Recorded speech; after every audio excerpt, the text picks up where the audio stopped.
My name's Kathy Sherrington. I'm a researcher at the University of Sydney in the School of Public Health. And it's my great pleasure to be chairing this session. And so we've got quite a diverse and full session, which is very exciting. So first of all, it's my pleasure to introduce Associate Professor Gideon Kaplan. And those of you that have listened closely to the media this week actually may have heard some of his work on dementia being reported, which is very exciting. And so he's the Director of Post-Acute Care Services and Director of Geriatric Medicine at the Prince of Wales Hospital and a conjoint Associate Professor at the University of New South Wales. And his research involves developing and rigorously testing new health services. So he's been a Chief Investigator on 5 investigator-initiated randomised controlled trials and also looks at the pathophysiology of delirium, where he works with a consortium of international investigators. He's president of the Australasian Delirium Association and chaired the drafting committee of the Delirium Care Standards for the Australian Commission on Safety in Healthcare. And so the title of his presentation is Delirium and Falls. So please join me in welcoming Associate Professor Kaplan. Thank you very much, Kathy, and thank you very much to the organisers for inviting me.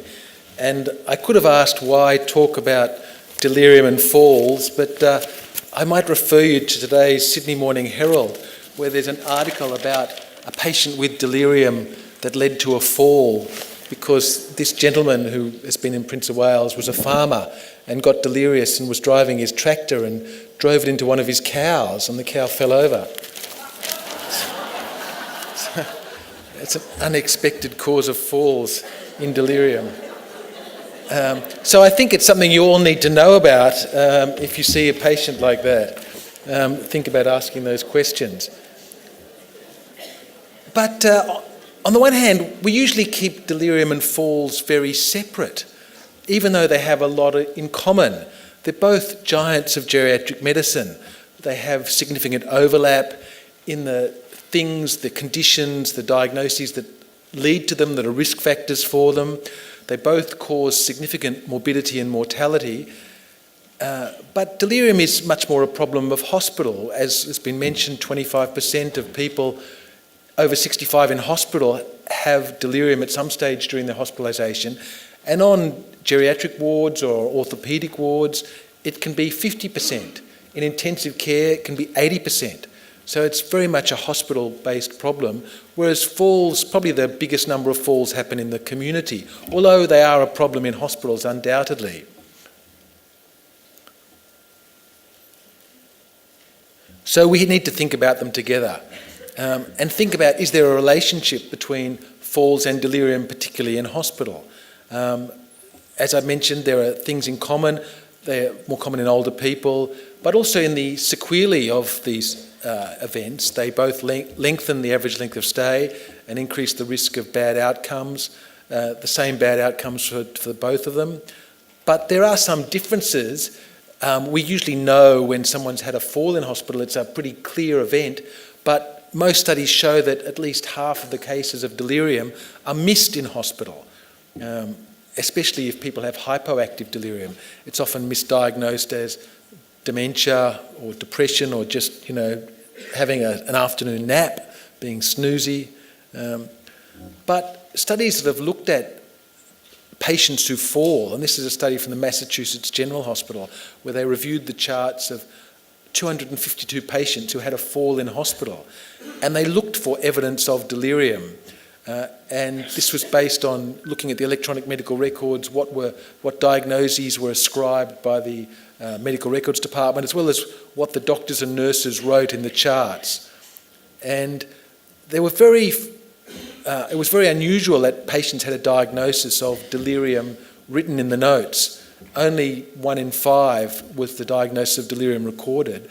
But in 72% of the hospital records, symptoms that we think of as being due to delirium were recorded, such as being confused, having a change in mental status, unsteady gait, disorientation, or after the event their mental status improved. Sometimes they given restraints, or they were recorded as having a memory deficit, dizziness, sundowning, decreased responsiveness, etc., etc.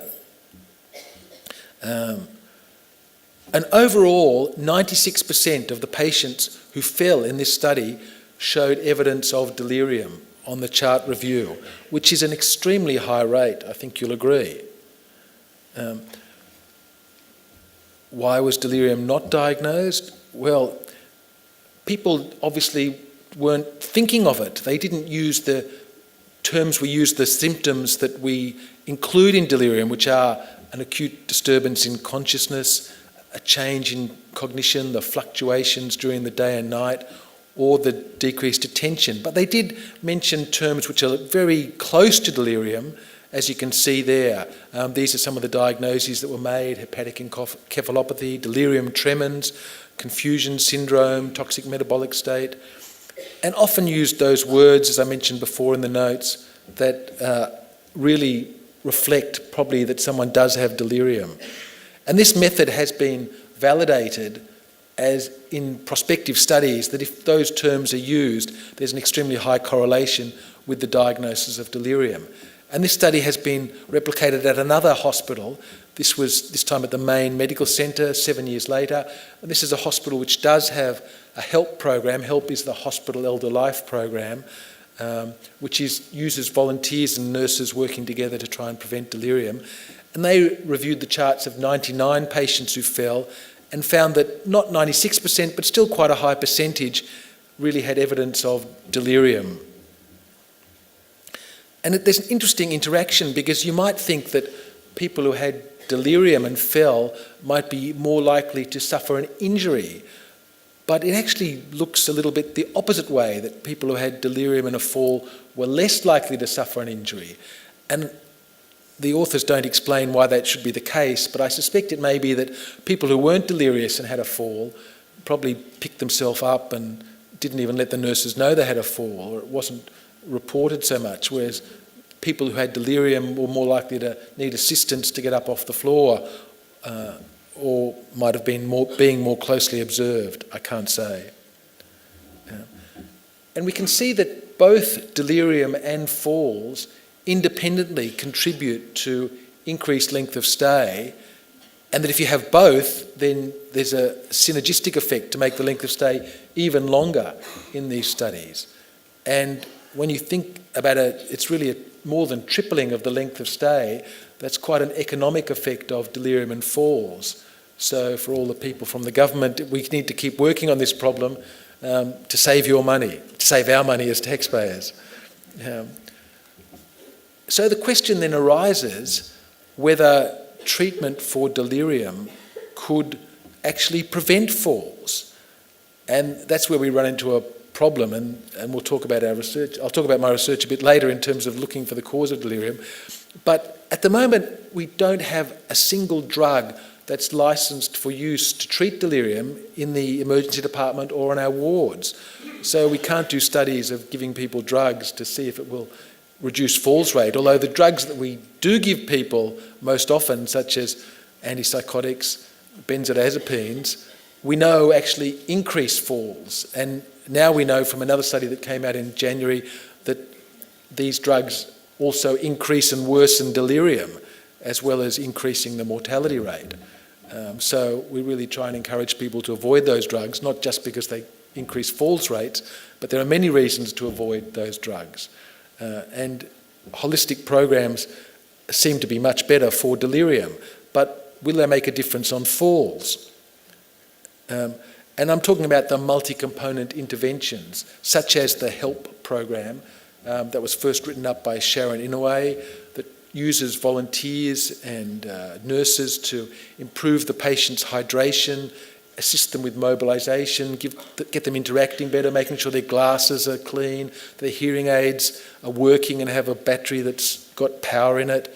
Just doing those simple things to reorient people and help them to, interact with people in a better way, which have been shown to prevent delirium, as well as more medical-focused, often multidisciplinary team interactions led by a geriatrician, such as orthogeriatric services, which are multi-component interventions to address all of the medical problems and improve the rehabilitation of patients having hip fractures. And a lot of those have been put into place or studied with the stated goal of reducing delirium. Now, it's interesting that by coincidence, 2 separate meta-analyses were published in 2015 looking at this exact question. And as you'll know, that often you get 2 different meta-analyses, and these ones have slightly different protocols, and sometimes you can get a completely different result with different meta-analyses. So I can feel the tension rising in the room, wondering if that's going to be the case on this day. Would the results differ? So the first one was from Sharon Inouye that I mentioned before, who started the Hospital Elder Life program, and her meta-analysis was very much focused on the Hospital Elder Life, but not exclusively so, and she included not only randomised controlled trials, but also other types of controlled trials, including 2 from Australia. And so looking at both, and I've got there the elements of the Hospital Elder Life program that you can look at. And we have a version of the Hospital Elder Life program at Prince of Wales, and I think it works very well to help our older patients. And as well as preventing delirium, I've found that it's an incredible morale booster for the nurses, because they see people coming in from the community to help them look after the frail older patients. And they really feel supported in that way. Although before we started the program, they were a bit afraid that we were going to get volunteers in and then sack all the nurses. But we haven't sacked a single nurse. And I mentioned the orthogeriatric type programs, which are now being expanded to look at other types of surgical patients. So in this first meta-analysis, they showed that both with the randomised trials and the non-randomised trials, the odds ratio in terms of delirium, which is the top 3 lines, was significantly reduced. Combining the 2 groups of trials, there was over a 50% reduction in delirium. And if you look at falls down the bottom, especially with the randomised trials and the combined result, you can see there was a significant reduction in delirium. So on the combined result, that's a 62%, reduction in falls. And I can show you on the down the bottom, it's a bit clearer. 53% decrease in the odds of getting delirium and 62% decrease in the odds of falling, which works out to preventing 4 falls per 1,000 patient days, which is quite a powerful reduction in falls. And I just put this slide up to show that they included one of our studies as well. But you can see there on the forest plot graph that the diamond at the bottom does not touch the line of unity, so there's a significant reduction in the falls rate, a 62% reduction in falls there. So I know that I have to dissipate the tension finally. This is the second meta-analysis, and the first one found a 62% reduction in falls rates. This one only found a 61% reduction in the odds of falling. So you can see there was a huge disparity in these results. I don't know how to bring them together at all. No, I'm joking. But it's amazing that they did the study at exactly the same year and included completely different studies, but the result was almost exactly the same. So I would conclude from this that interventions in hospital to decrease delirium that are effective in decreasing delirium are also very effective at decreasing falls. And we have to really think about falls and delirium together, not separately. And that's an important, I think, insight from these studies, that these conditions in hospital anyway are extremely linked, and we need to work on them together. And if we compare these interventions to prevent delirium with other interventions that have been trialled in hospital to prevent falls, we can see that preventing delirium is an extremely effective and a relatively, compared to the other interventions, effective intervention that needs to be given more priority. And I'm not saying that you don't give it priority, but I just like to emphasise the delirium barrow all the time and show that it's a good way to have other beneficial effects. But still more research needs to be done. It's interesting though that these interventions didn't have more widespread effects, because you'd think if you could reduce delirium and falls that you might have changes down the track, but both meta-analyses showed that there was no effect on institutionalisation, average length of stay, or change in cognitive or functional status. But it may be that they were a little bit underpowered for these outcomes, given the number of studies that are involved in the meta-analysis, only 4 in one and 2 in the other. So I also wanted to, especially in the light of the article in the Sydney Morning Herald, talk about some of the other therapeutic options that we hope to be able to offer in the future based on research into delirium, because I think we do have an obligation to try and work out what the scientific basis for these problems are. And I find delirium pathophysiology particularly fascinating. There's 2 main models that people are looking at. One of them is neuroinflammation, and we've been looking at altered glucose metabolism, and because it's been in the press a lot this week, I thought you might like to hear about it.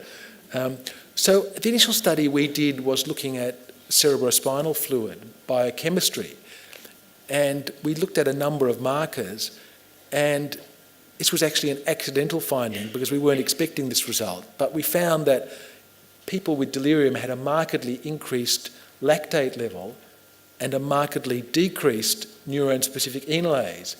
Now, I'm sure you'll all remember from your biochemistry classes that enolase is an enzyme in the aerobic glycolysis pathway. So it's an enzyme involved in metabolizing glucose, breaking it down to get the energy out of it that utilizes oxygen.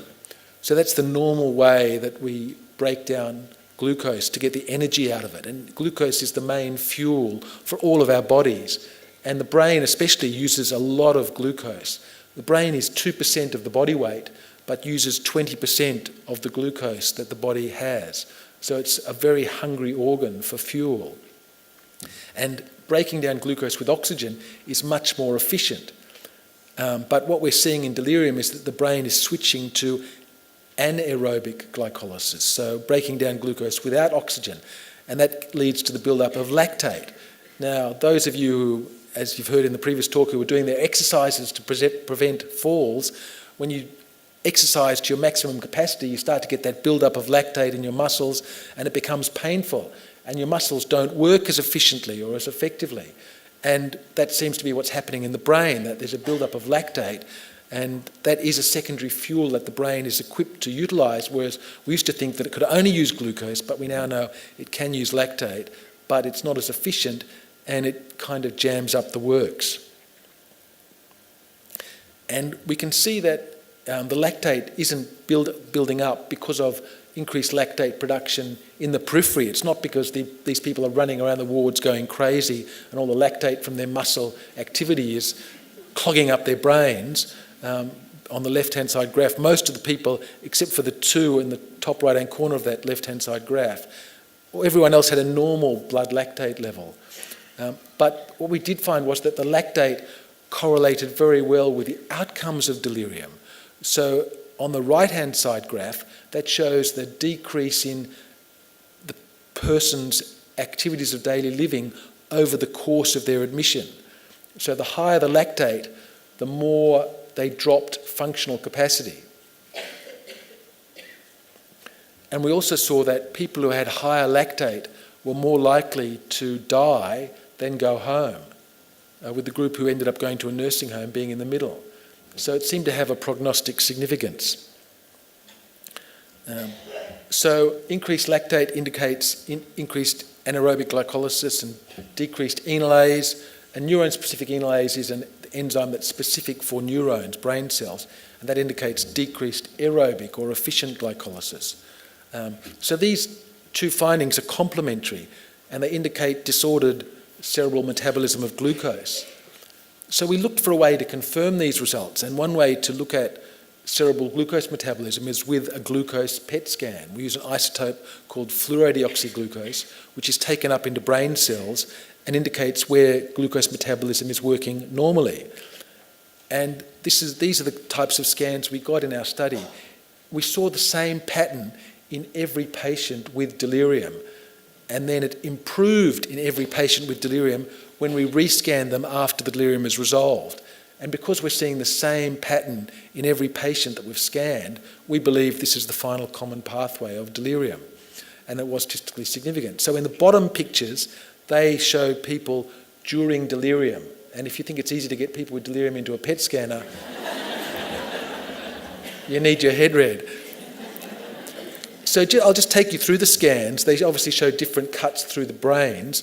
The white, the brighter light, is higher levels of glucose uptake into the brain. And the darker, so the purple colours, are lower levels of glucose uptake into the brain. So you can already see that after delirium there was more glucose uptake into the brain. During delirium, we can see this bit here. That's the sensory motor cortex. So that bit is relatively preserved, or sometimes even hyper taking up glucose, whereas the rest of the brain has a decreased level of glucose uptake, the rest of the cortex.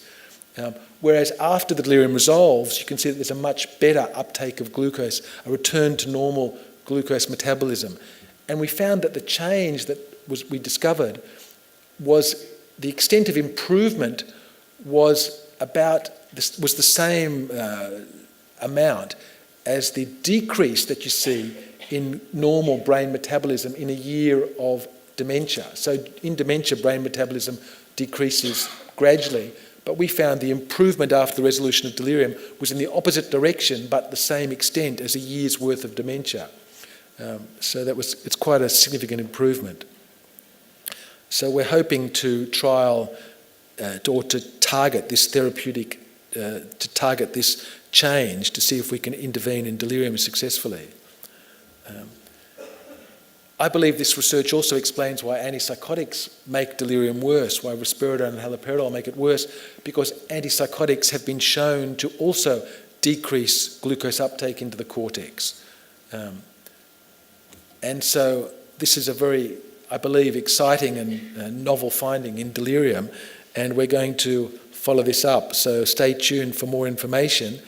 And also, if you want more information, I'm going to give a plug to the Australasian Delirium Association Masterclass.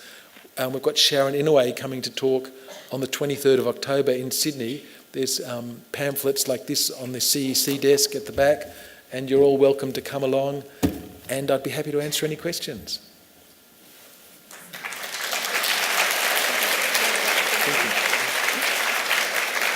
Thank you very much. I'm sure you agree that was a very clear explanation of very complex and important work. So well done. Thank you. And so we're going to go with first of all, we've got a question for you on the, what's it called? Slido. So here's some questions. And actually, can we also go to the Slido? Aha, all right. So here's the question. So I'm not sure, people can probably see that either on the slide or on their phone, or I can see it in front of me now as well. And so, well, there you go. So we're basically asking you whether you'll be more proactive in screening for delirium having heard this talk. And so we've got a mixture of yeses, needing more information, and a little bit of unsure. So yeah, it's fantastic. And so for those of you that have already answered that question, you can go on to the next job, which is writing some questions for Associate Professor Kaplan. And also a really important part of this is also to like other people's questions. And so then we can basically ask the questions that most people want to know the answers to. So it's sort of democracy in action. All right. And so while people are still answering that one, the first question we've got for you is that, was the cow okay? That's a very good question. The patient told me that the cow was still stumbling around the fields, but he didn't think the cow was going to be okay, unfortunately. I'm sorry. Oh dear. Sorry to be the bearer of bad news. Yes, sorry. So do you think that the push on beds in acute hospitals and the high number of ward changes and elderly client experiences could contribute to the onset of delirium? Definitely frequent ward changes can contribute to delirium, but actually, if it's possible, looking after people at home instead of in hospital has been shown to prevent delirium. So if we can keep more people at home, treat them at home with hospital in the home, that can prevent delirium.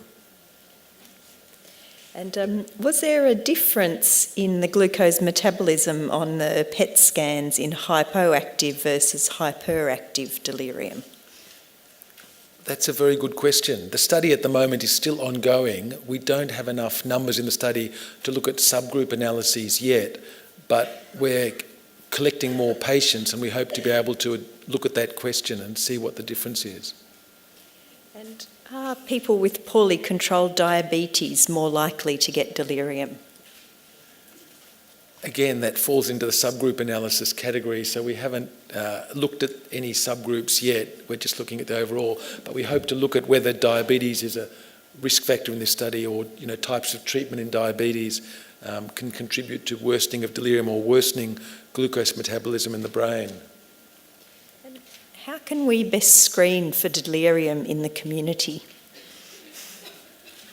So studies show that only about 1% of people in the community, older people in the community, have delirium. It's a very uncommon condition, but obviously delirium is a medical emergency, so we do need to be aware and think of delirium. It's probably not efficient to be screening every person every time you see them, but we need to make the community aware of the diagnosis of delirium, the same way people are now more aware of dementia and starting to bring their relatives to medical attention when they realise that they have dementia. People need to understand that, and it's probably something that's not, because most of the people who are getting delirium are not going to be being seen by health workers in the community soon enough to be able to do something, so their families need to know about delirium, and that's why we need to get the word out to people. The same way we're publicising the FAST criteria for strokes, people need to understand in the community that symptoms of delirium require medical attention. And what is a good screening tool for allied health professionals to use? So we now have a number of screening tools and diagnostic tools that are available. There's no study that shows that one is particularly better than the other. A lot of people like the 4AT, and that's quite an easy to use and quick screening tool. I think we probably need to have a combination of a slightly more detailed tool when people first come in or are first assessed, and then a screening tool that's extremely quick and can be used with the regular OBS that people have in hospital, so that they can be really screened for delirium 2 or 3 times a day. And so the 4AT could be the first screening tool. There's another tool that's by Philippe Voyer, which is, the name just escapes me at the moment, but which is a 7-second screener for delirium and can be used on the medication round.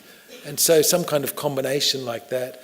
The CAM is also fabulous, but with all of these screening tools, people do need to be trained how to use them, and as yet we don't have evidence that one is better than the other.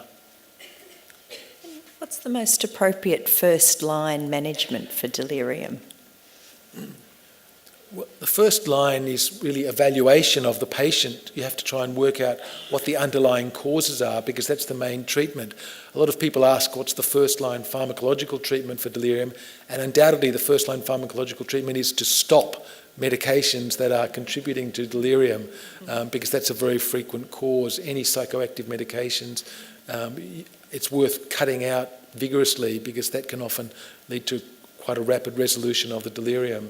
But yes, they need that comprehensive nursing and medical assessment to see what's going on, find as many underlying causes as possible, treat the easiest ones to treat, but also helping to reassure the patient and make them feel safe, because people with delirium are very scared and afraid, and they think someone's trying to hurt them.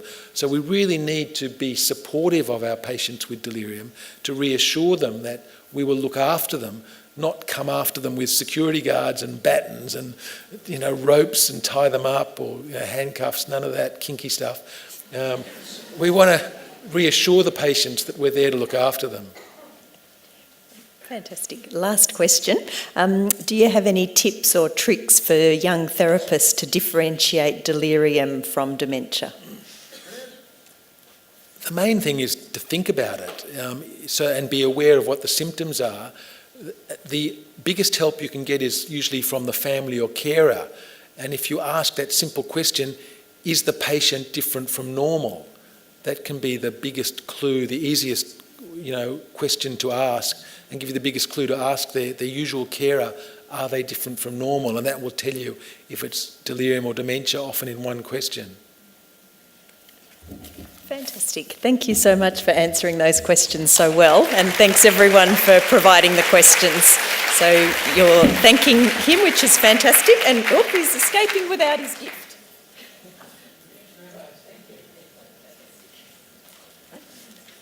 All right, and there was an overwhelming positive response to the question, which was also fantastic.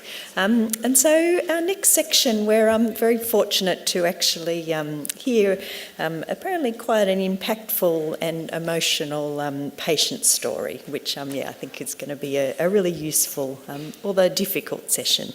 Will we ask the speakers to come up as I'm introducing them, perhaps?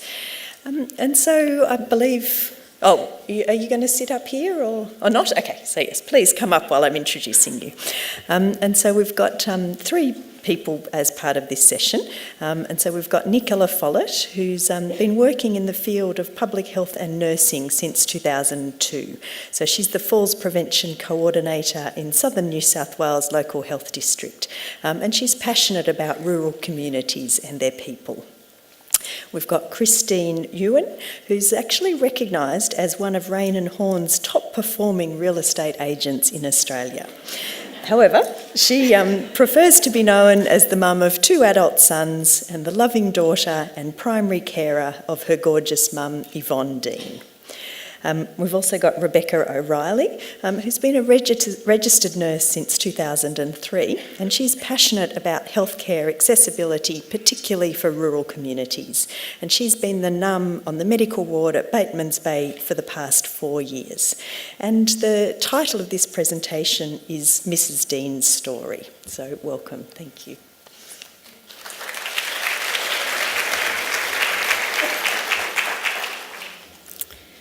It is my great honour to present here today with our very special guest, Christine Ewan, and my friend and colleague, Rebecca O'Reilly.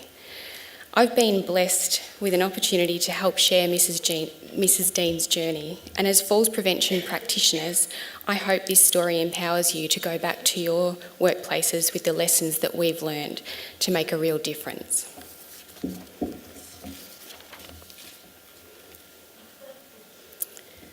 So, as we've just heard, the current situation with research tells us that falls have serious consequences for older people, for their families and carers.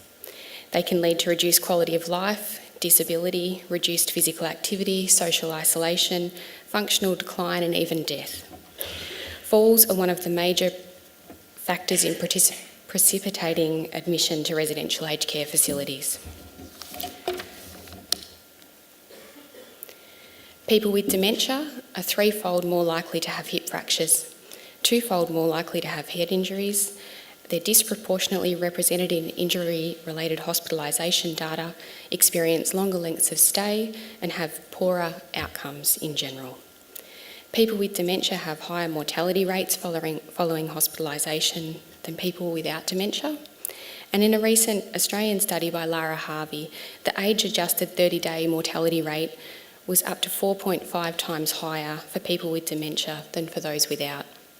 The case study that we'll be presenting today is a true reflection of how this data plays out in the real world. This is Mrs. Dean's story. We're going to start by asking Christine to share a little bit of information about her mum. So just tell us a bit about her.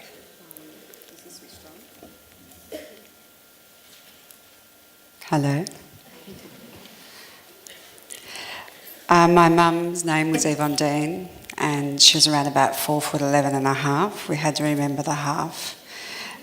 She was a little pocket rocket and a ferocious lioness over her 7 children, I was blessed to be the baby of the family, and she wasn't a great cook, but being brought up in an orphanage between the ages of 6 and 13, she bathed us with lollies and sugar, Exhibit A.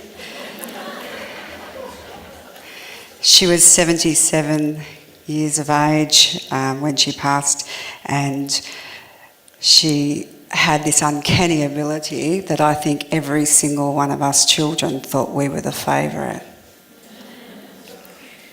So, Chris, what led you to thinking that your mum was increasingly confused? I lost my father to prostate cancer.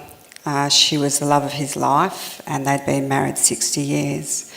So during the time that my father had a terminal illness, my mum became increasingly confused with his medication. I gave that up to just being stress. I thought that I would just take over and be his medical advocate. In the last 6 months of his life, he had to go into Maranatha Lodge at Bateman's Bay because we could no longer lift him and we couldn't provide care. During that time, I just thought it was starting to be loneliness, that Mum was having to do day-to-day duties without my father being at home. So simple things she started to lose her skills for. So I guess that she probably had some signs there, but I was too busy nursing my dad to recognise it. I should have probably started to recognise the fact that she had 14 bottles of Moroccan oil and around about 62 solar lights hanging out of the one pot plant, but it still didn't sort of resonate with me. There might have been something wrong with my mum. She had a shopping addiction, and then I was having a glass of wine with a girlfriend, and she said, "How's your mum?" after my dad had passed away. I said, "She's doing real well. Today she was wearing 9 necklaces and around about 14 bangles. I think she's turning into Mr. T." My girlfriend said, "You know what I did before I went into real estate? I was in aged care." She said, "Your mum's got dementia." I looked at her, I said, "I don't have time for my mother to have dementia. I just lost my father." But it sowed a seed, and I started to think about some of the odd characteristics that she had. I'd sold her home and moved her into a fantastic complex that was very secure. So I realised that she didn't know how to use the oven or the stove, and I thought, oh, well, they're new. I probably don't know how to use them either. And one day I had her going out for lunch and her mobile phone rang. She dug it around in her handbag, which was the black hole of Calcutta. Whatever went in there, you never knew what was going to come back out. She dug around, she found it, she looked, and it was my son ringing her, and she said, "Bub, it's Guy." Usually I would have just answered the phone. Instead I said, "Answer the phone, Mum." She says, "Bub, it's Guy, it's Guy. Here, it's Guy." I said, "Answer the phone, Mum." And at that moment I knew she didn't know how to answer her phone. I thought, shit, we're in trouble. So off to the doctors, off to Susan Curl, and we went for the dementia screening. Mum sat there the whole time looking at me for the answers. "Bub, you know this one." She failed miserably, and then we got the diagnosis that my mum had Alzheimer's. And when I say we, it was my diagnosis as well, because I didn't know the first thing about dementia. So it was going to be the learning curve of my life. And I think one of the things is that everyone's first thought is totally selfish. Oh my God, she's going to forget me. What if she doesn't remember me anymore? No one ever said she may fall over.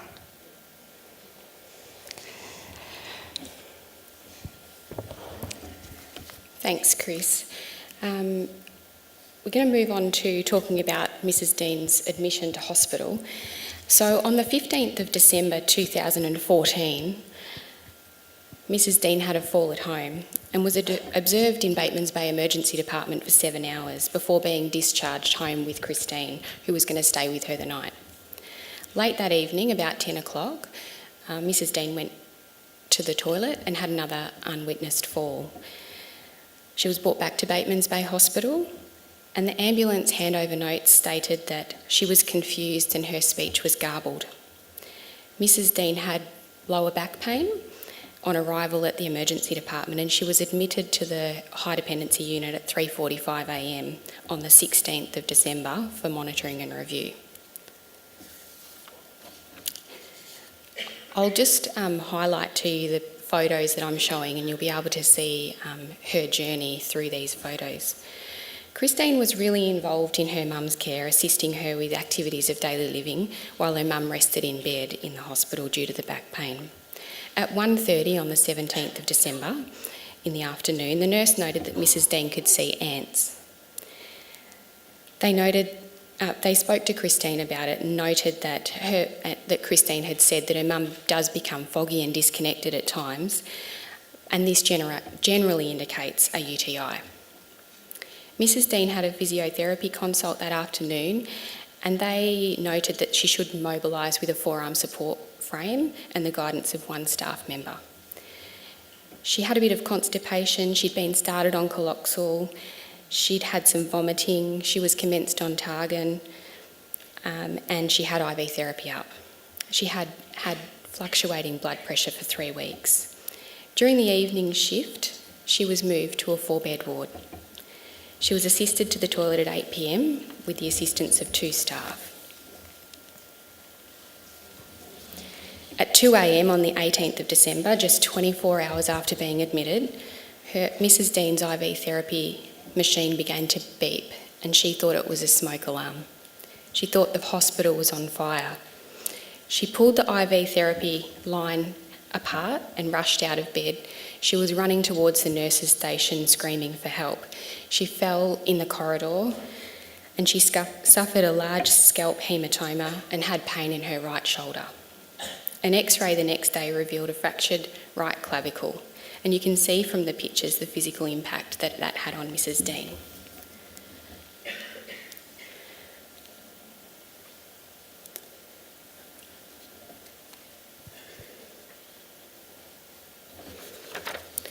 In this picture, the red box indicates the nurses' station. On admission, Mrs. Dean was placed in the HDU, which is a high observation room directly opposite the nurses' station.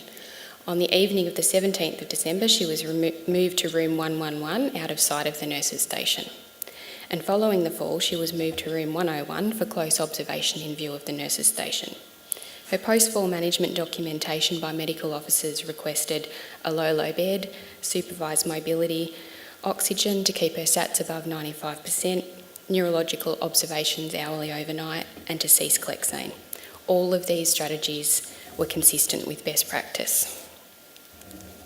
So within 24 hours of being admitted to the ward, Mrs. Dean had suffered a fall and sustained a significant injury. And while some interventions had been put in place to reduce her risk of falls, there was no documentation to evidence the completion of a fall screen, a comprehensive risk assessment, or a management plan.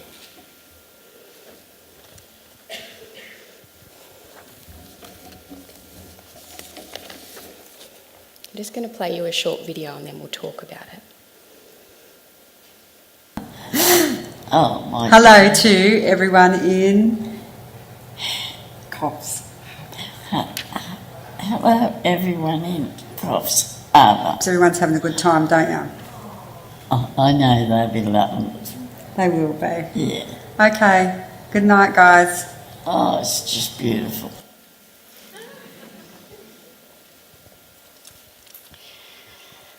So Chris, can you tell us a little bit about the video and the immediate or short-term impact of the fall in hospital? On admission, just watching the segment before, I realised that people don't recognise delirium, and that was my mum's first delirium. So when she told me that there was a spider in the curtain, I actually looked and was terrified myself. So we both went through the terror of the spider in the curtain until I flushed it out, and she said, just take a photo of it. So I took a photo of it. There was no spider, and then I showed it to Mum thinking she'll realise. She didn't. She said, "Oh my God, look at the size of it." And I was like...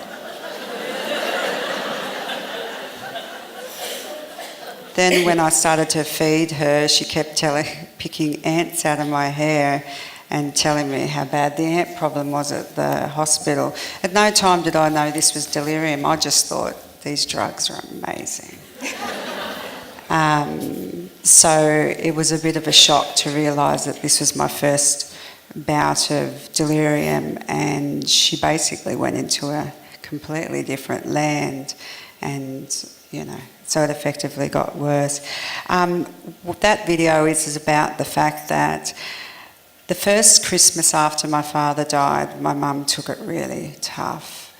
Because my father died on the 29th of December, so it was leading up to the first anniversary of his death. So I got together and organised 18 of us in the family to rent this huge place, 13 grand for a week, up in the hinterlands of Coffs Harbour. And I was taking Mum up, and she was going to, the matriarch was going to have the best Christmas ever, especially because we had a diagnosis of dementia. So I thought, you know what, this is a moment for her to have an amazing week's holiday. When she had the fall, her primary concern was, oh my God, does this mean that there'll be no Coffs Harbour? And I said, no, you'll be right. She'll be right. Doesn't matter how we have to do it. I decided that I'd fly her up. But then when she broke the collarbone, it meant that Mum wasn't going to make Coffs Harbour, and neither was I. I left my family go, and I stayed behind and ended up just flying up for around about 48 hours and coming home because Mum... So when she woke and came out of the delirium, I got her to send the little video up to the family to say hello to everyone in Coffs Harbour. So that's where that comes from. So the impact on the family was massive from having a fall in the care at hospital. It just changed the course of history, really, and it changed the course of Mum's life. You know, first of all, it was the cost, but then she had her first admission into respite care.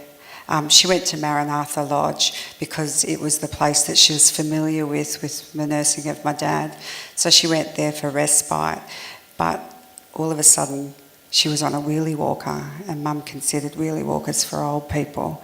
And here she was with a wheelie walker, someone having to bathe her, helping toilet her.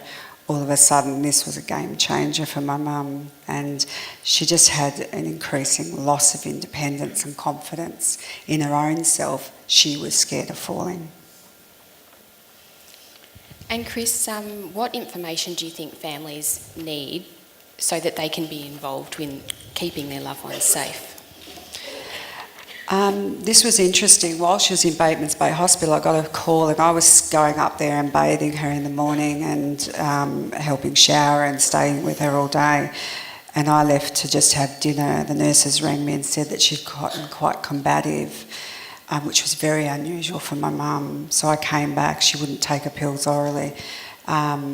So I had to go in there, and I just said to the nurses, if you just tell Mum that you're a friend of Bub's, she'll trust you. It's those little things that could have just changed things with Mum's fear levels. They're the things that I guess nurses don't ask the family, and I don't think families volunteer that. And sorry, I don't want to offend doctors in here, but old people think you guys are gods. And I think that the family needs to step in sometime and say, can you just explain that to me a bit better? I don't think that we ask enough questions because you went to uni for 6 years, what the hell would I know? But as a carer, I knew a hell of a lot about my mum, and I knew by looking at her when something was wrong.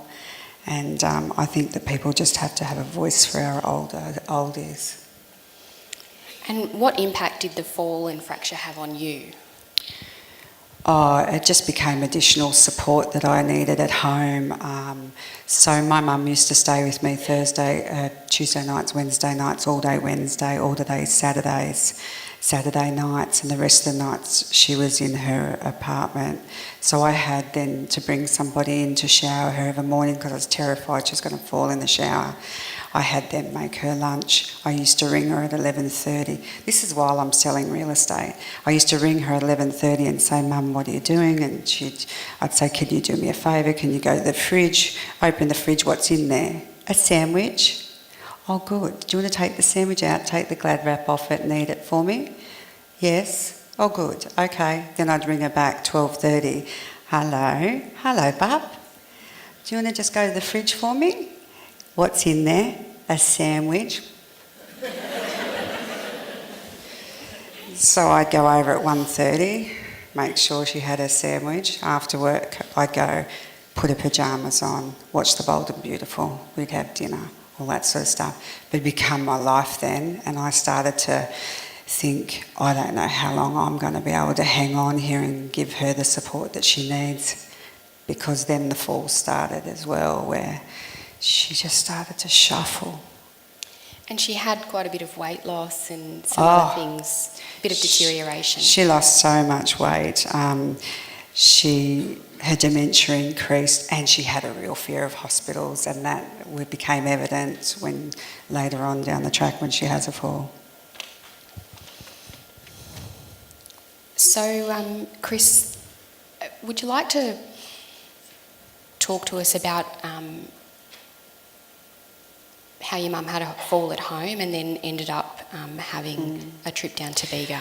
I was kind of known as probably... my mum wasn't ever very far away from me, so I used to walk along and hold her hand, or the back of a jumper, or sometimes I used to put my finger in just the ring of the back of her jeans. So if she's going to fall, I could just pull it back up. It was pretty easy.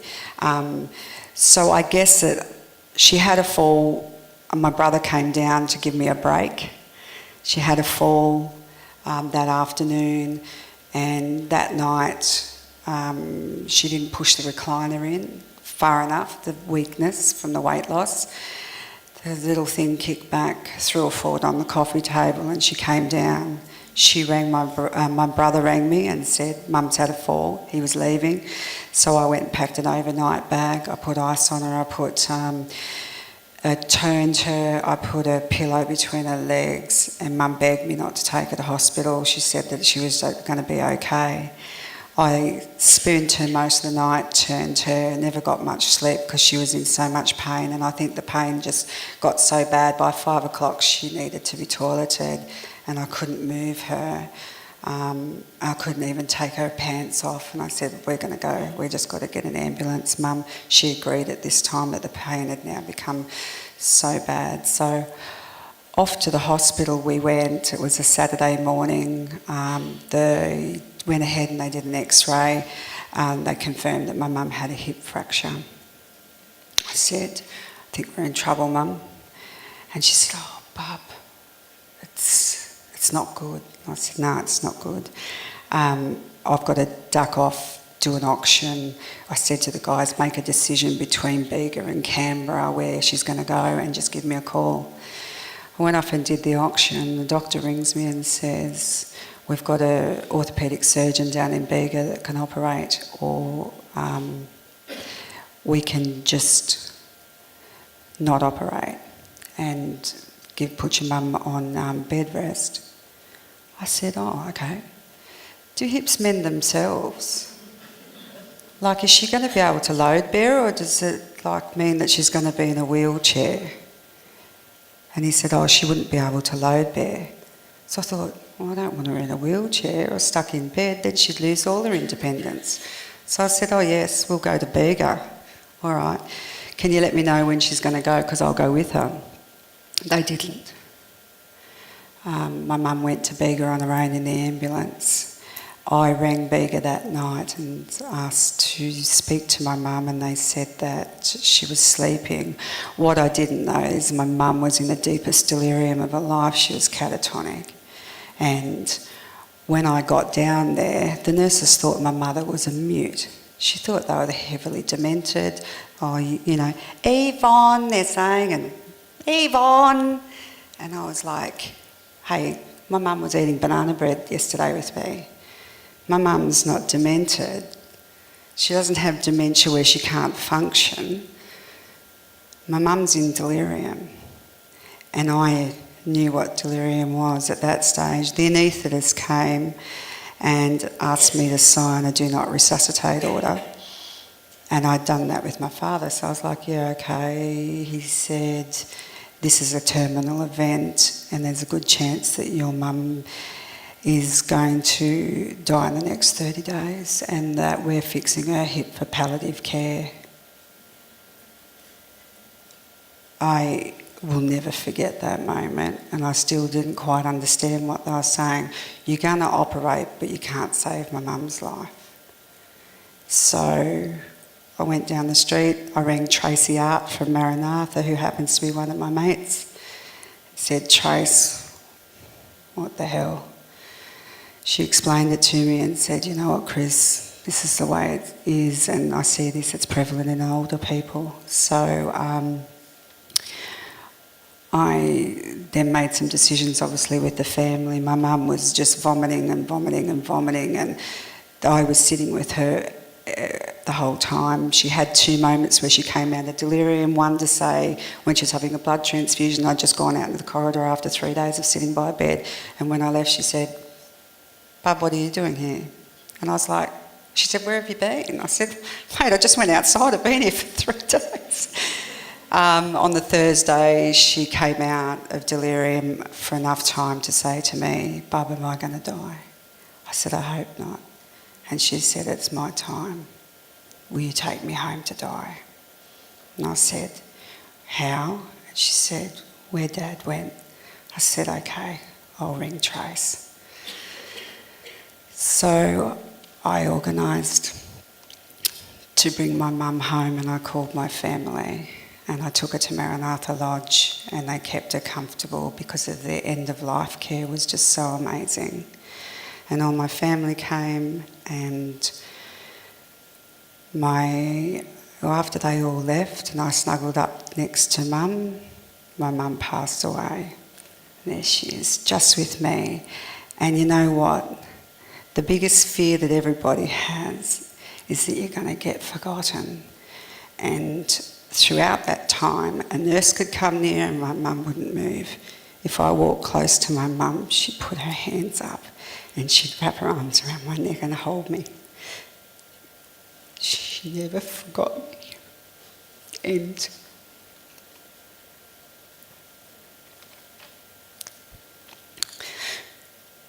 I should have been told people with dementia die from falls, not from forgetting their family.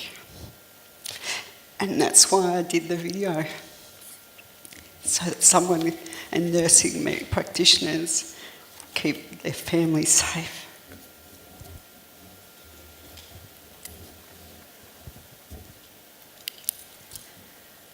Chris, thank you so much. What do you think your mum would say about you doing this today? Well, she always thought I was a rock star.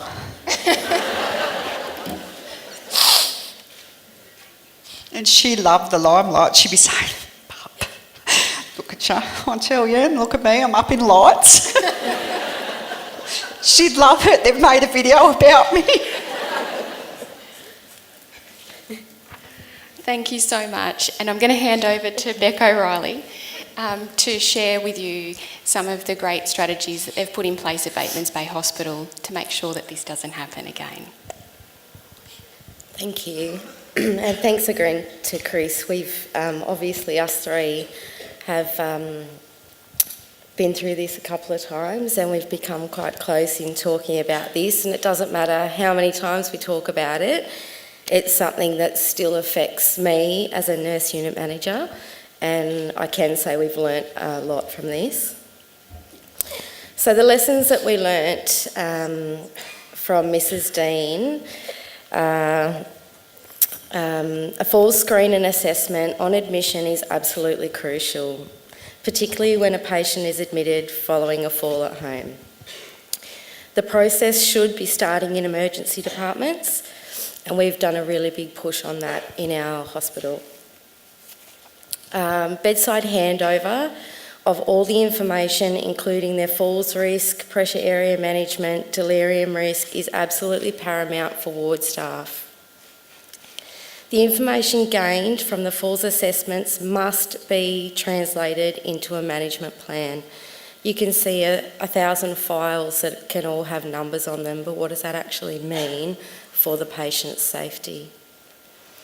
Delirium screening and development of a management plan will significantly reduce a patient's risk. Wherever possible, a patient with delirium should be in a high observation room and be nursed with a patient special, and a communication plan should be established with the family. Two of the biggest things that we have got out of this is involvement of family in planning cares and finding out more about the patient. And we've actually been successful. We never had AIN positions in our area before, and we now have AIN positions for one-on-one specialling, and we also use a volunteer program. Families are often very willing to stay with patients when they are educated about falls and delirium and the risks associated with those. And a key thing we've learnt is patients, particularly with delirium, should not be moved around the ward, especially in the late evening or night when it's not necessary. Our good news is there has not been a serious fall in Bateman's Bay now for 2 years. Across the board, our falls are trending downward at Bateman's Bay, and to date, 80% of our staff have completed all 3 state-approved falls prevention education modules. So they're just some of the things that we've done in my ward particularly.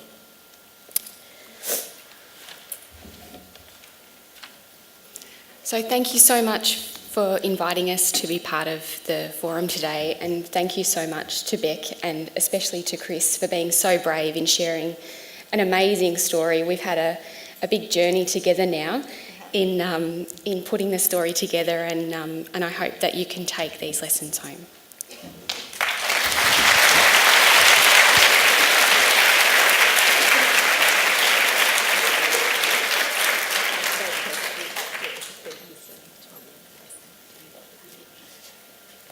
Fantastic. Thank you so much to all 3 of you for that amazing presentation. And obviously very important to see the personal impact of these things, and also to see that changes can be made and that other settings can learn. So fantastic. Thank you again.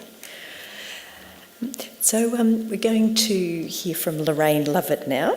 And so Lorraine is the lead of the New South Wales Falls Prevention Program at the Clinical Excellence Commission, the CEC. And so the CEC has a key role in building capacity for quality and safety improvement in health services in New South Wales. And in her role, Lorraine is working to support improved care for older people as they engage with New South Wales health services. Lorraine has a nursing background as a registered nurse with postgraduate qualifications in gerontology, and as well as having considerable experience in aged care management, coordination and consultation in both community and acute care settings and within residential care. And Lorraine, in her spare time, is also board chair for the Twilight Aged Care, as well as being a graduate of the Australian Institute of Company Directors. And Lorraine is motivated to ensure that people in our care are supported to continue their lives well and with dignity. And so Lorraine's going to give us an update on the New South Wales Falls Prevention Program. So welcome, Lorraine.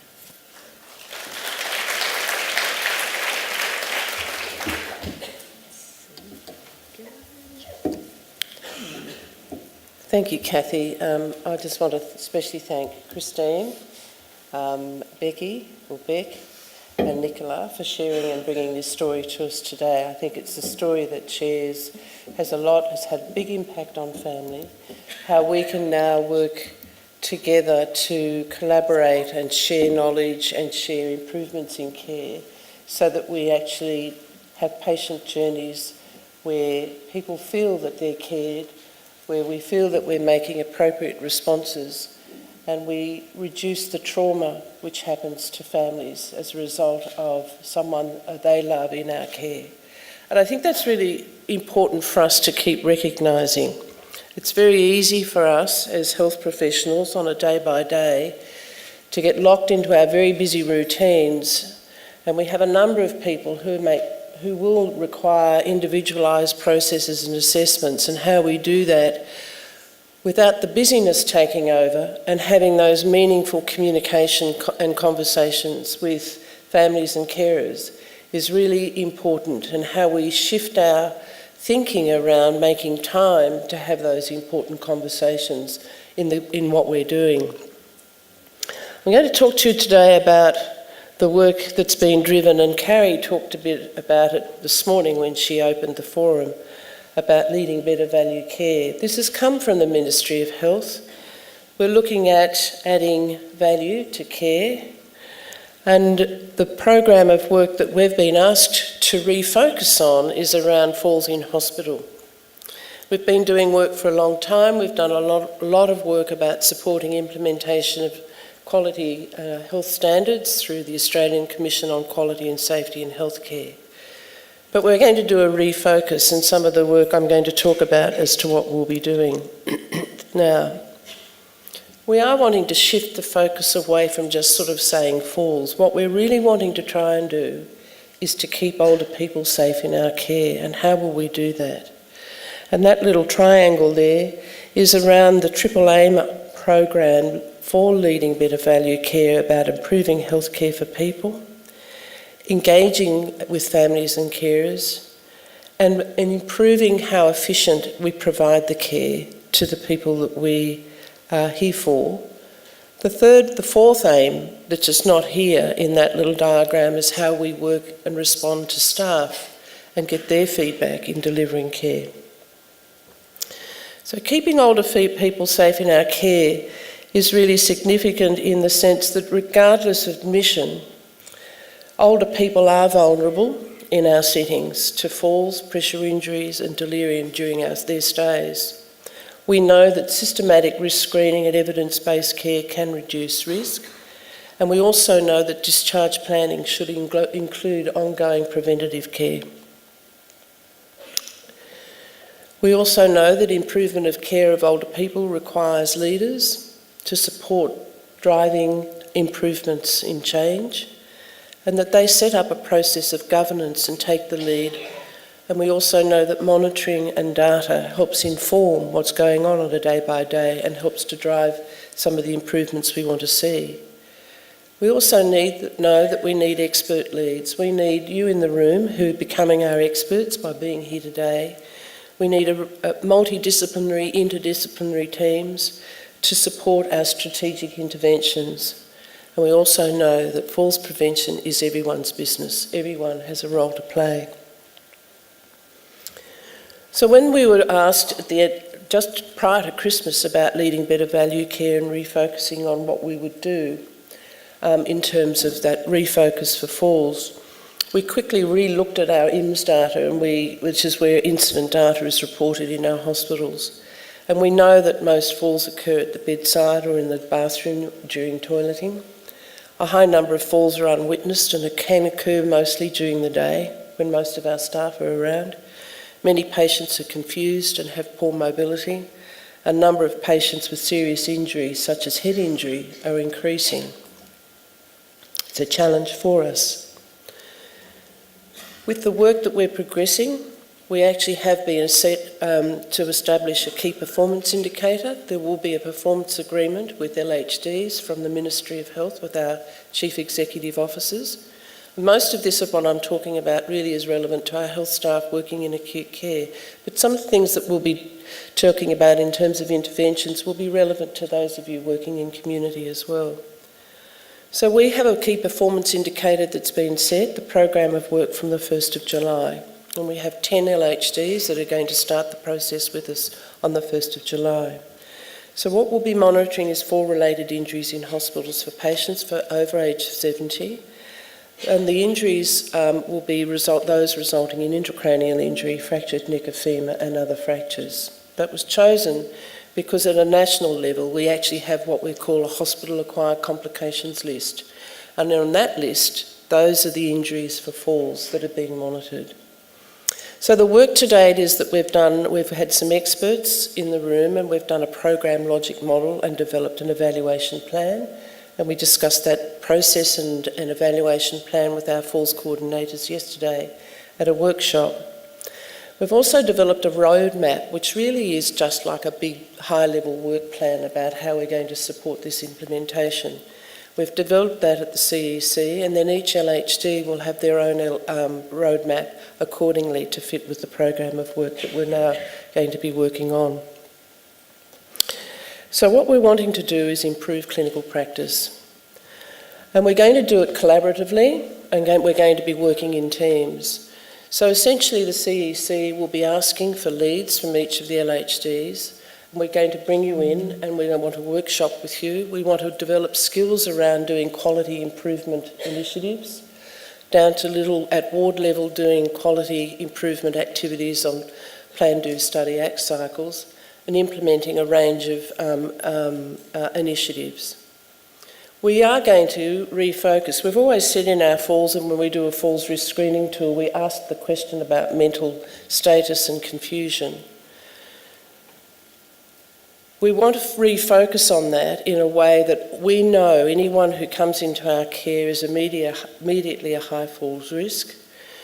We will be asking for skilled staff, so there's a training requirement around staff having skills to undertake a cognition screen and a delirium screen for those to be completed.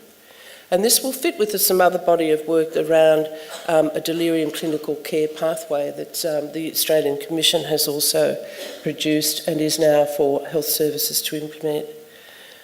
If we identify someone with a delirium, it is a medical emergency. We do require a clinical review, and we have systems in our hospitals to immediately address a process for clinical review.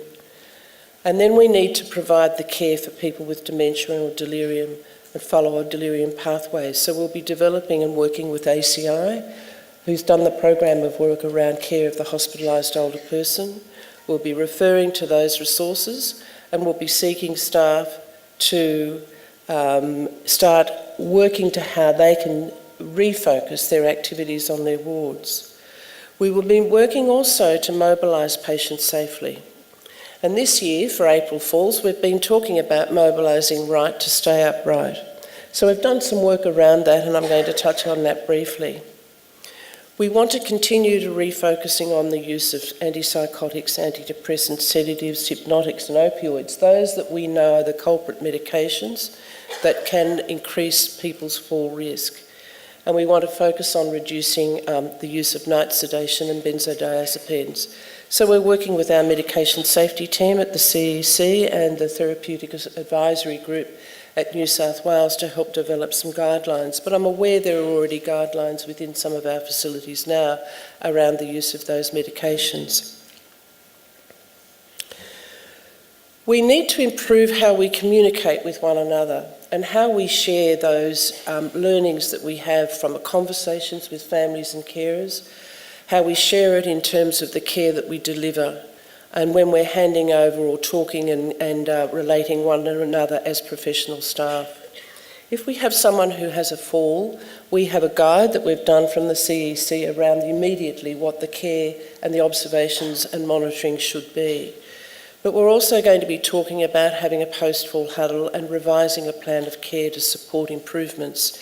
And we want patients and families to be involved in that conversation as well. Because quite often, the patient themselves, if they're able, can give us a very valid understanding of why they've actually fallen at that time. I'm always a bit amazed when I read some of the very serious incidents. And we've had a lot of staff time, putting a lot of effort to make sure falls of, risk screens have been done and beds are at the right height, all very important part of standard care. But in that, they've actually forgotten to go and talk to the patient and the family about really what went on here and what could we have done to drive and improve those cares. So that's some of the work that we will be wanting to focus on.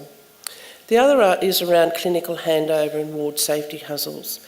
And within that, we do need to be identifying those people who we know are at high fall risk or potential for risk, and what that means in terms of fall, level of cognition, delirium, dementia, and some of the mobilising issues. And we need to ensure that we've got mechanisms in place that we can actually intervene appropriately. and improving the physical environment, including the use of appropriate equipment to enhance safe care for patients and staff at all time. So some of that work may not be new flooring. In some places that might be really helpful if we could do that.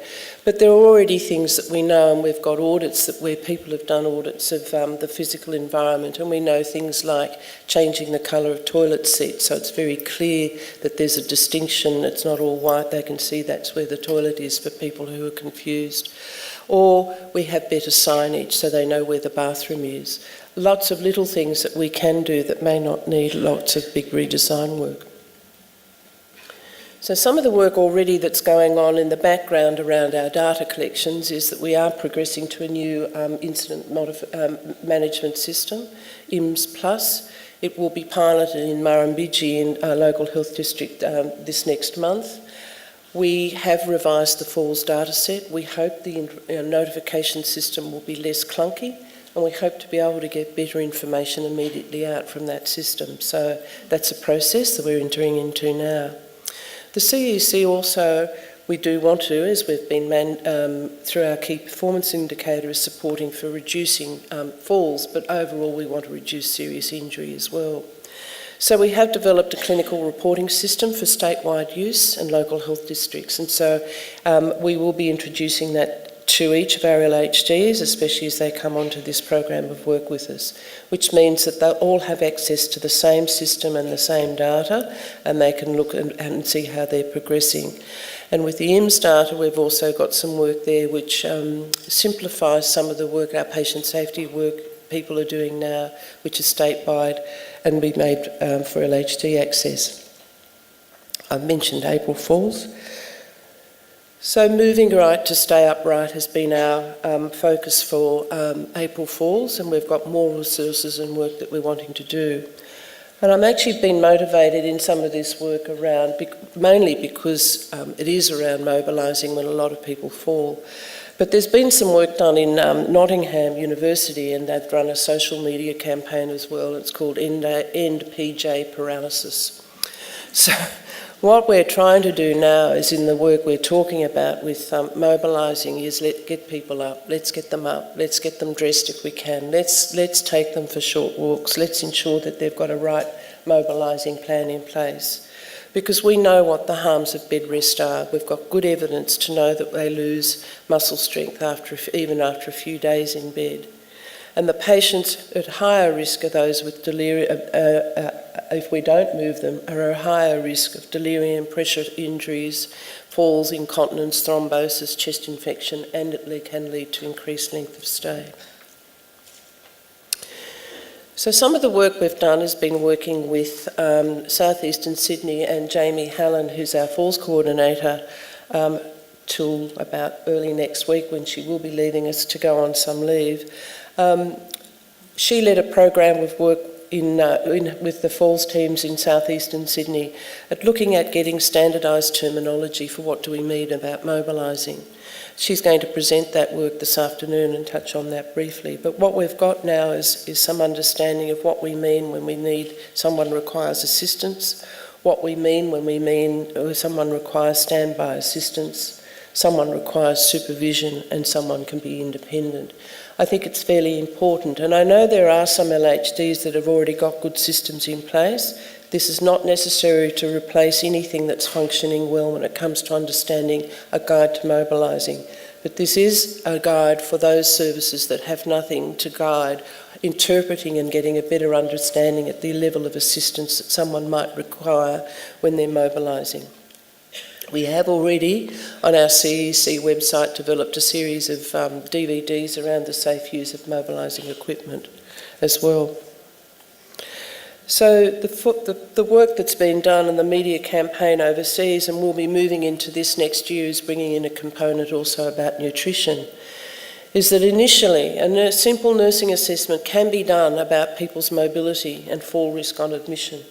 And that's really important. The number of physios who said to us when we started this work with our working group around the working party, who were concerned with the number of patients who've been left in bed and not mobilised because they're waiting for a physio to do the referral.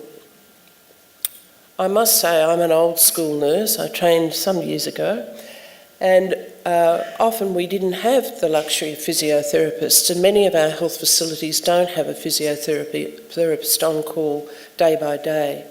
So we need to develop our skills in getting an understanding whether that person can roll from side to side, whether they can sit to the bed, whether they can stand by the bed, and if they are standing, are they stable on their feet?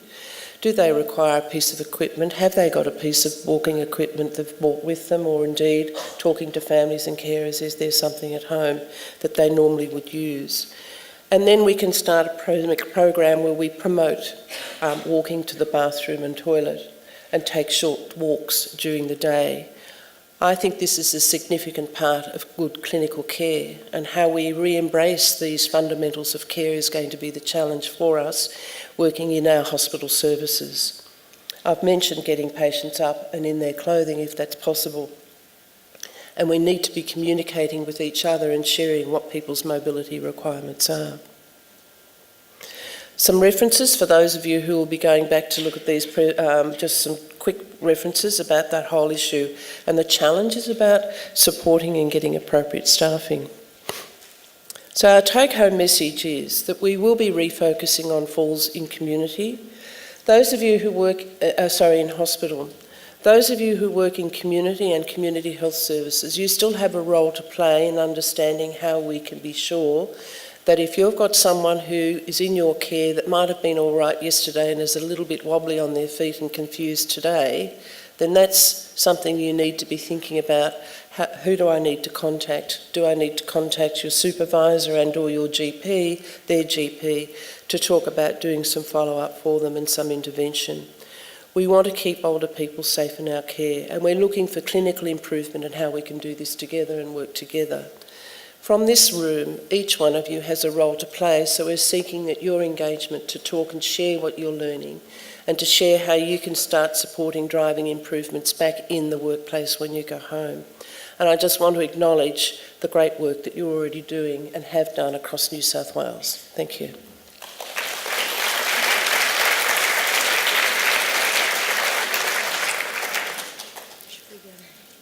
I think I just closed it. Oops, don't break it. Shall we move on to Ingrid's and then have some questions at the end, Lorraine, if there's time? Or would you like... Okay. So yes, thank you very much. I'll thank you while you mucky around with the slides. You see if you can fix that.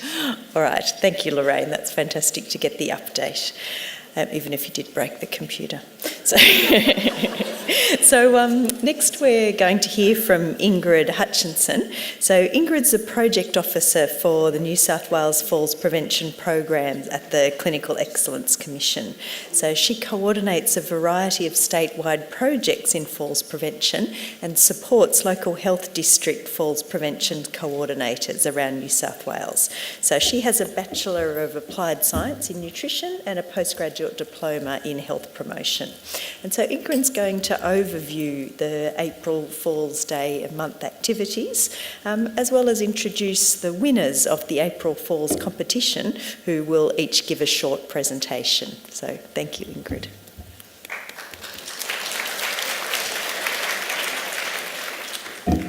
Thanks, Kathy.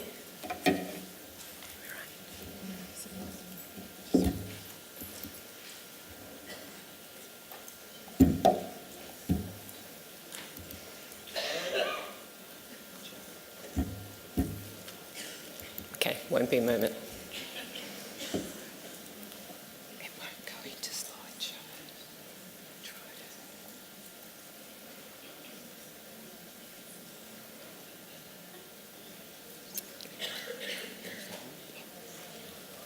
Thanks. Thank you. Great. No, that's fine. Okay. Hi, everybody. Today I'm talking about April Fool's Day, and as you all know, it's all been mentioned a few times. The theme this year was moving right to stay upright. This poster, I think, represents it beautifully. If your patient can't turn in bed or move in bed and they're leaning against the walls or the furniture trying to get to the bathroom, they are definitely at risk of falls. I'd like to take this opportunity to thank the April Fool's Day Working Party, which consists of some Falls coordinators and myself and Esther, who put together the resources for April Fool's Day. So this year we had the Falls coordinators from Northern Sydney Local Health District, Central Coast and South East Sydney. The resources that we developed were some posters, PowerPoint presentations, and we also encouraged you to use our new videos, which were the safe use of mobility aids and the balance and strength videos. They're all available on the CEC website underneath the April Fool's Day tag, and they are viewed through YouTube. So everyone has access to them and you can use them throughout your practice. This is an example of some other guides that we put together with the community working group over the last couple of years, and they're guides for equipment installation and safe use for a variety of mobility aids. We have about 25 up on the website. They're about how you can adjust them, how you care for them, and they're really good guides to hand to clients when you have changed their mobility aid or updating that. So the April Fool's Month competition, thank you everyone for entering this year. It was a really tough decision to come up with the winners for this year. And I'd just like to make some special acknowledgement to some of the entries that we've received, especially Kylie Wright from Liverpool Hospital. They've had a great program with their Falls champions on their wards, and also reviewing their serious incidents and discussing the lessons learnt from reviewing these serious incidences and understanding how falls are occurring in their hospitals and how they can prevent them. And also they've developed a criteria for their falls risk override button and when and how you should use that with the different patients in your hospital. And also, there's another special acknowledgement to Armidale Hospital, who have participated in the Hunter New England Excellence Falls Reduction Project. They've had some fabulous results in reducing their falls, and Kelly Lennon, who has led that project, is speaking this afternoon in the acute and subacute concurrent session. So if you're interested in learning about that, I encourage you to go to that session. This year, with the entries for the April Fool's Month competition, there was a definite theme throughout the entries. The themes for reducing falls and what has worked in the entries that we received was decluttering patients' rooms and the wards, rounding with purpose, having huddles, safety huddles and post-fall huddles, and also educating patient families and carers on falls risk and the individual falls risk for those patients. So this year we had 2 winners, and they'll now come up and present their projects. So we have Scott McNeil from Manila MPS, and then we'll have Elizabeth Endine from St Vincent's Public Hospital. So Scott.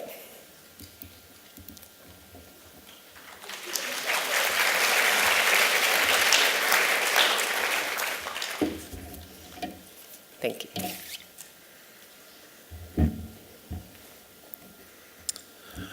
Good afternoon, everyone. I'm the Quality Coordinator for Manila MPS, and please pardon the nerves. This is the first time I've had to present in front of a large group of people. So our why was and always will be the residents and patients for implementing the program, and the following body of work that I'd like to present to you all is really the dedication of the staff and the members of the team and their push to make sure that they would improve falls throughout the facility. Our aim was to decrease the severity and number of falls within the facility. The way that we wanted to do that was by implementing the clinical practice improvement methodology, identifying what our issues were and how we were going to improve the service, and then looking at our outcomes and evaluating the actions. In 2015 we had 78 falls. 7 of those falls were SAC2 falls. They were a major impact on the individuals that sustained the injuries, and I was also very mindful of the psychological impact that it was having on the staff as well. So our average compliance for post-falls management in 2015 was 72.75%. So we got together and developed a program to improve this. The focus areas went for 3 cycles. The very first cycle's theme was definitely around the identification of high falls risks, the implementation of falls strategies, educations for staff. So the education for staff was around how do we go about identifying a high falls risk patient, making sure that we included the residents, families, carers and team as a whole, and developing individualised care for our patients and residents.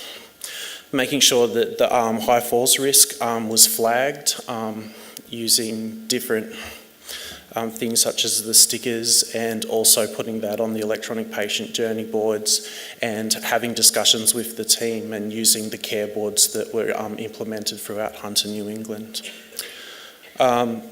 Then we were using the CEC post-falls audit to have a look at our compliance for post-falls management.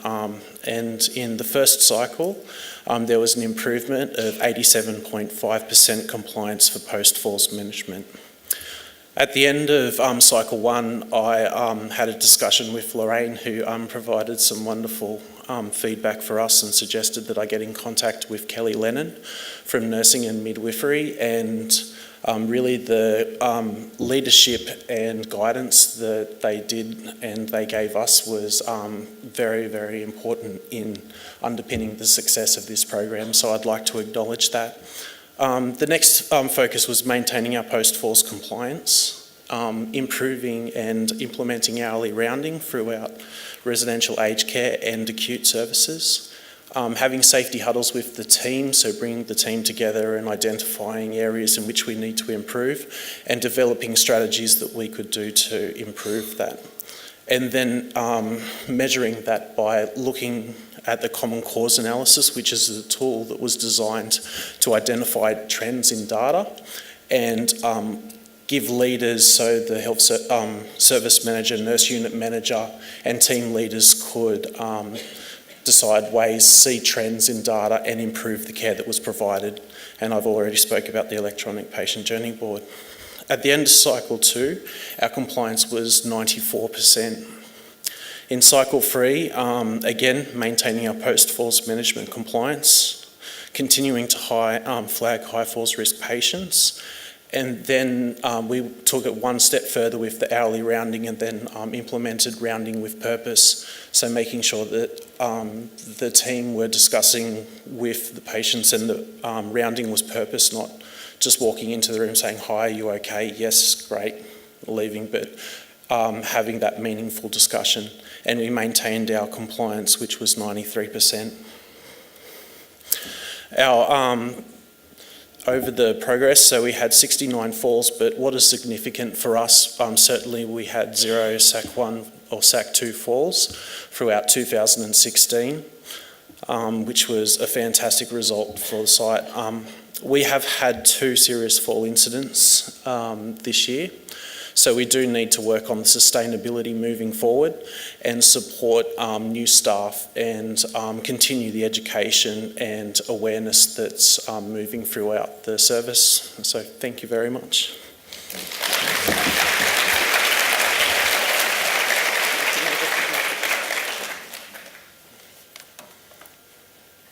Thank you, Scott. Thank you so much, Dave. All right.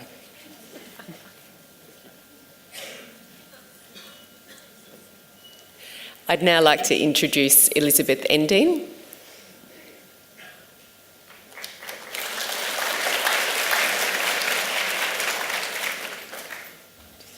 Thank you. I'm Elizabeth Endine. I'm the aged care CNC from St Vincent's Hospital, and this is just a little bit of an overview of strategies we use to reduce falls in the acute aged care ward at St Vincent's. So we identified a need to change. Falls were the most commonly reported adverse incident on our acute aged care ward, and the acute aged care ward had the highest incidence of falls in the hospital. And to address the perception that falls are normal for aged care patients, we identified the need to change the culture. So what we did was actually implement a multidisciplinary post-falls huddle. So a multidisciplinary post-falls huddle was attended on all patients in the ward who fell. Patients, carers and the allocated ward nurse were included in the huddle. And each huddle consists of a review of the patient recorded incident, the medical records, and we were looking for contributing factors such as cognition, medications, continence, mobility, and a review of the immediate environment. So, and following that, individualised falls prevention and management plans were formulated and implemented. And the falls huddle and recommendations are recorded on a specially designed falls huddle template. And you may or may not be able to see that particularly clearly.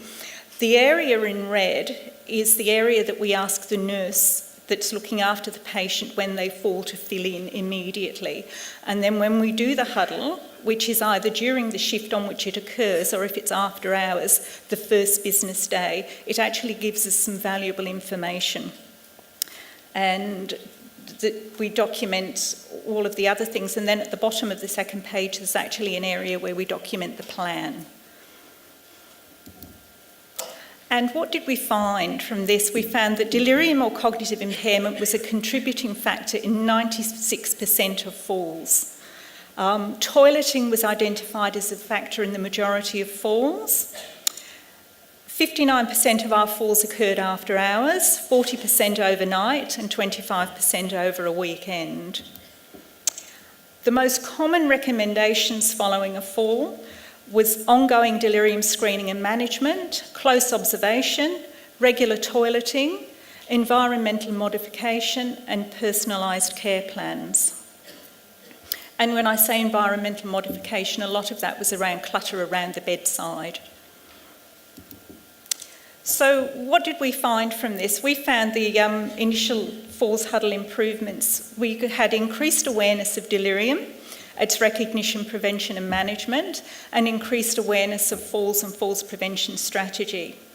And we felt that improved patient safety, and we also, because we included the patient and the carer in the post-fall huddle and updated them, we had greater consumer engagement and satisfaction.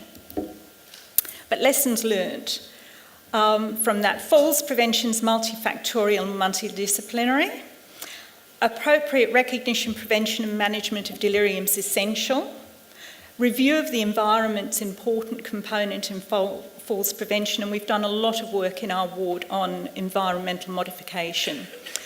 And we also have implemented coloured toilet seats throughout the aged care ward. And there's more to falls prevention than completing a falls risk assessment tool. And when I say that, anybody can complete a falls risk assessment tool, but it's only as good as what you do with the information that you get from it. Key findings, though, we found that we need a stable and cohesive team, and that plays a major role in falls prevention and management. And initially, following the implementation of the falls huddle, we saw a 31% reduction in falls. However, during periods following that, where we've had high usage of agency and or casual pool staff, the incidence of falls increased. And that's it.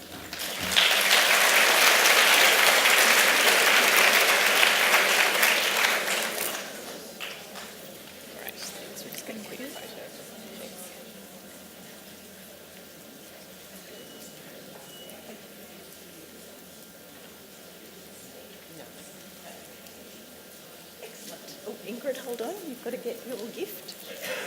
Thank you very much. That was fantastic. So, thank you very much, Ingrid, for facilitating that, and congratulations to the winners, and well done to the others as well. That's fantastic. All right, so we've done extremely well with keeping to time, and we've got some time for some questions from that session, which is fantastic.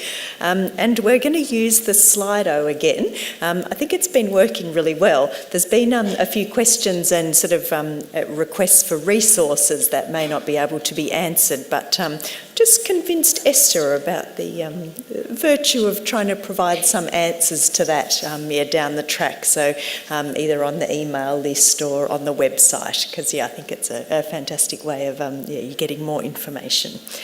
And so there was just one question that came up from one of the talks. So actually, can I get perhaps Ingrid and Lorraine and those two people from the hospitals to sort of be ready to answer any questions?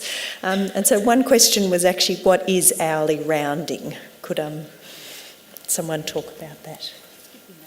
Yeah. Oh, yeah. Good idea. Thanks, Dana. Lorraine can probably talk about that. So can you say what hourly rounding is? Where's Sally? I'm going to invite Sally Milson-Hawke, who's the Director of Nursing at John Hunter. I know what hourly rounding is, but I think we've got someone who's led a program of work around hourly rounding, and she will be talking to this. But as you're all together in the room, sorry to put you on the spot, Sally. No worries. But beware, anyone could be put on the spot here.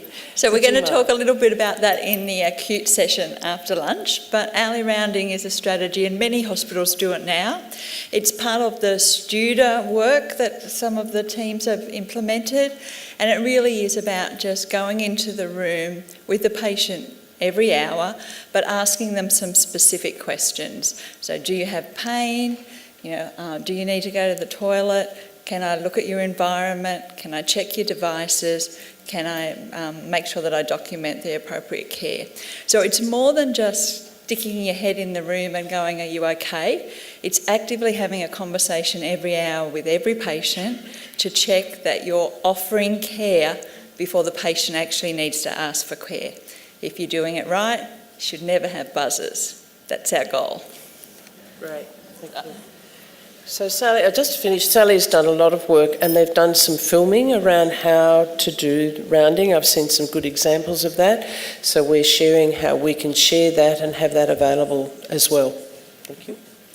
Now the next question is about how we capture information from people with delirium in a post-falls huddle.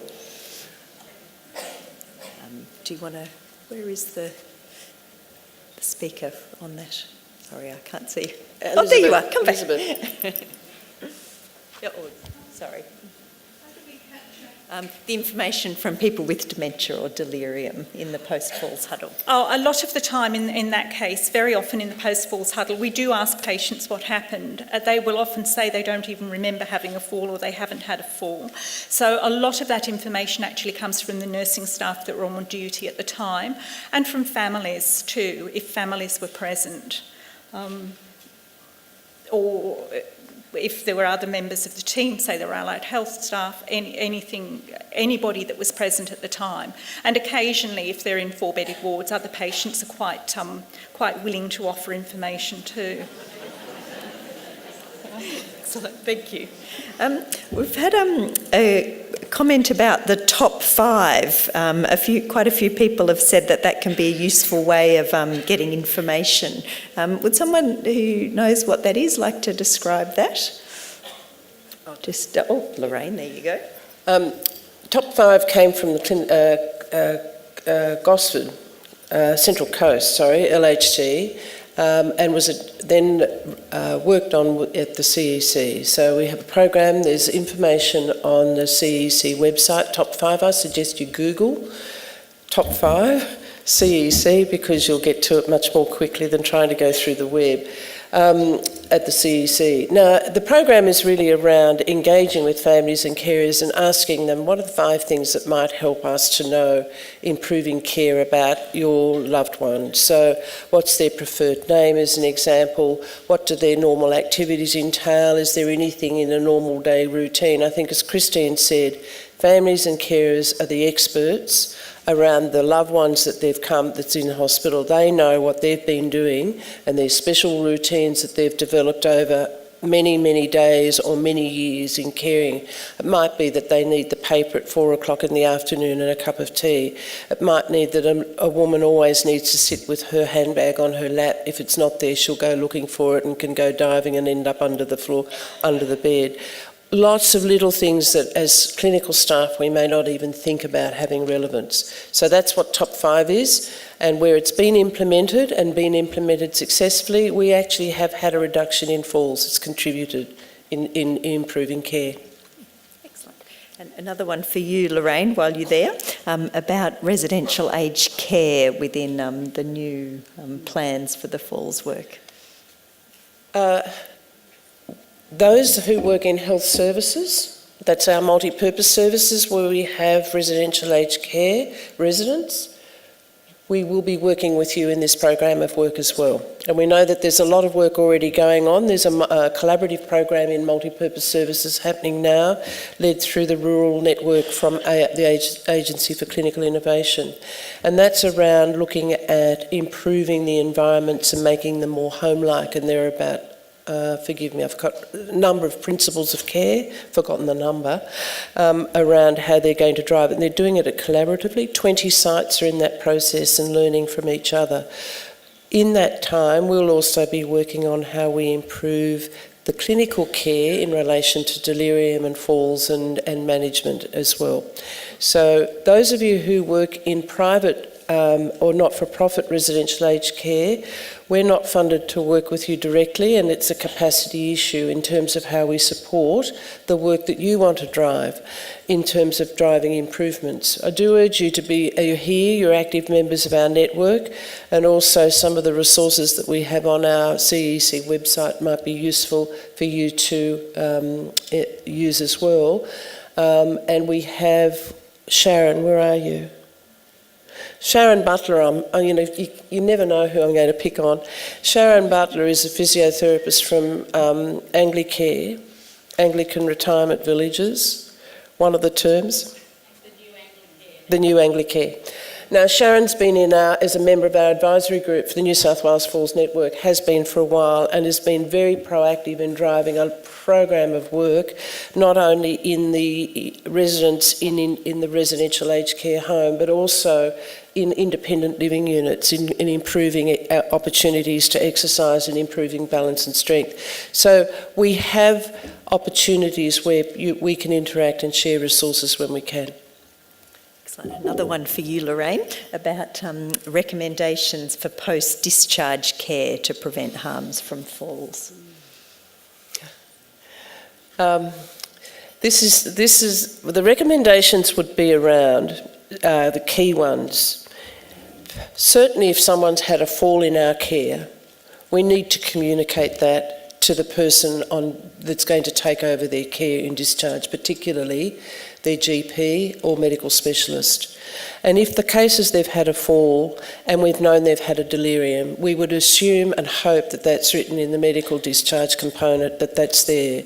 But the other part of it would be around, from our OTs and physios and our nursing staff, is around how we can support this person to be possibly moved into a program of exercise, whether that be stepping on or a home OT intervention or a home follow-up with physios. Now, we don't have a big pool of people to respond in regards to that, but we do have opportunities, and we've got people from our primary healthcare networks, I think, with us here today. And through that and the work that we're doing with Lindy Clemson, and Amy's here somewhere, around working with GPs, is to improve, once we've known that someone's at risk and they're in the community and they're being discharged to home or indeed at home, how those teams in the private health network and primary healthcare networks can support allied health, physio and opportunities to improve access to exercise and improve medical intervention.